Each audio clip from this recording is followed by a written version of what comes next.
Hey guys, so I just want to kind of go over the SEQs for the Regents exam just to give a little bit more comprehensive breakdown, just because I just want to make sure everyone's on the same page. So I kind of typed out this little document and I'm going to do a little recording just so at least we're all on the same page when it comes to this overall aspect. So I broke down each SEQ and we're going to kind of talk about what my expectation is for both.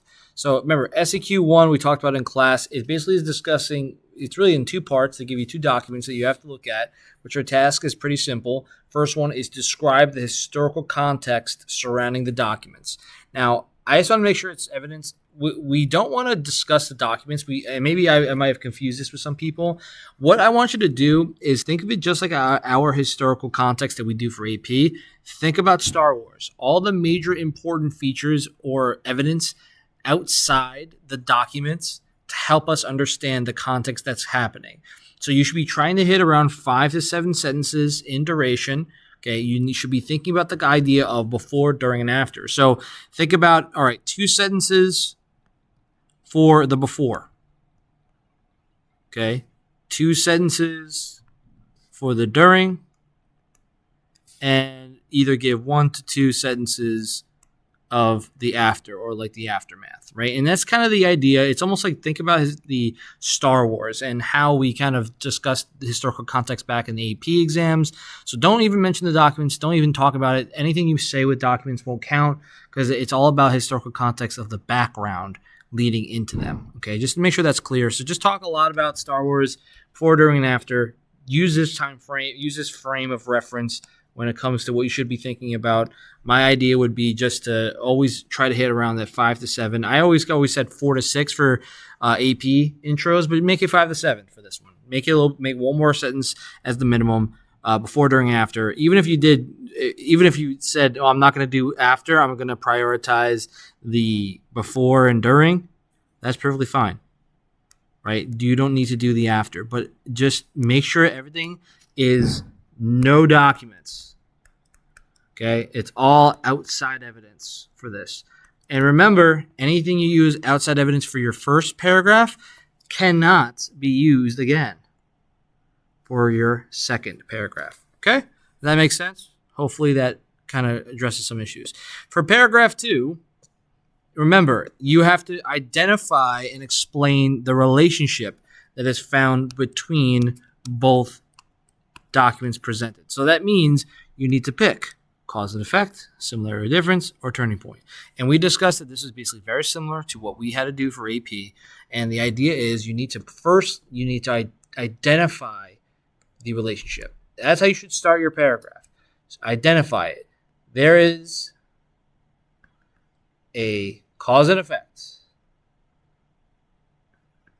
between blah, blah, blah. Right? There is a cause and effect relationship seen between both document 1 and document 2. Then you need to talk about how does document 1 cause document 2. So you need to cite the document, explain how is the document being leading into document 2, and that should be explained. Document 1 causes document 2, explain why. Right? You need to reference both documents, and you need to include at least one outside. And I highlighted this here. And I'll start as well. You should reference at least one outside evidence per document. So you should have at least 2 outside evidences that accumulate between document 1 and document 2. The reason why is because if you can do it outside evidence for both paragraphs, then you can possibly earn a 5. Remember, the score count is 1 out of 5, or 1 to 5 is the range. We always start at number 3, and the more information we see that is correct and it furthers the points, then we can get closer to a 5. So if you do outside evidence for document 1 and 2, you don't reference documents in your paragraph 1, it's all about historical context here, then that's what you need to do, okay, for at least the first SEQ. All right, so let's now move on to SEQ number 2, okay, and I will be writing my own examples of these when we go over them in class, but I just want to give you a little bit of a video to kind of go over it. Same thing for SEQ 2. Same setup. I don't have to rewrite everything, but remember, it's a Star Wars feeling, right? Think of the before, during, after. Okay. Try to at least have 5 to 7 sentences. This is extremely easily can be accomplished when it comes to AP. We've been doing this all year long.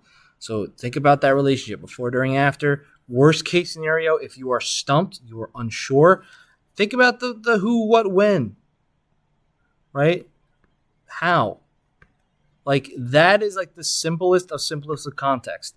But just this idea, before, during, after. Think about what the year date is, then write your before, during, after of those times. If it's both documents are in the same year, then that means just provide the before, during, after of that year. If it's a range, like we talked about with Washington's farewell address to the Monroe Doctrine, that means you have a range. You have a range of years you can work with the before, during, after. But the idea is you're describing America.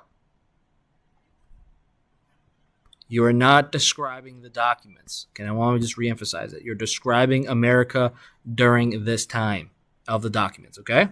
Does that make sense?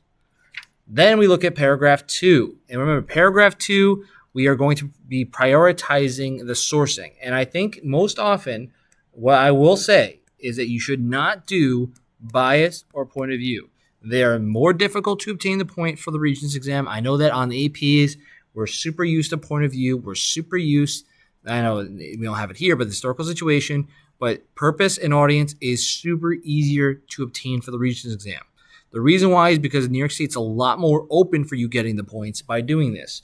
Audience is the idea of who are they writing this to and how does that reflect their reliability, and purpose is what is the goal of what they're trying to accomplish with this document. It is super easy to obtain the points for this.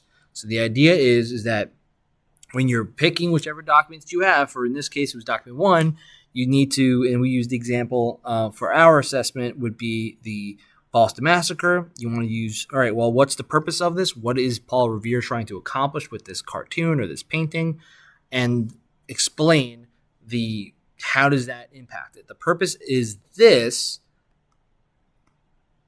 The purpose of the document is this, and why? And why or how does that impact reliability? Right? You want to make sure you explain it, provide outside evidence to help further your information, right? It's the same thing. And all you need to do is make sure there's a statement of reliability.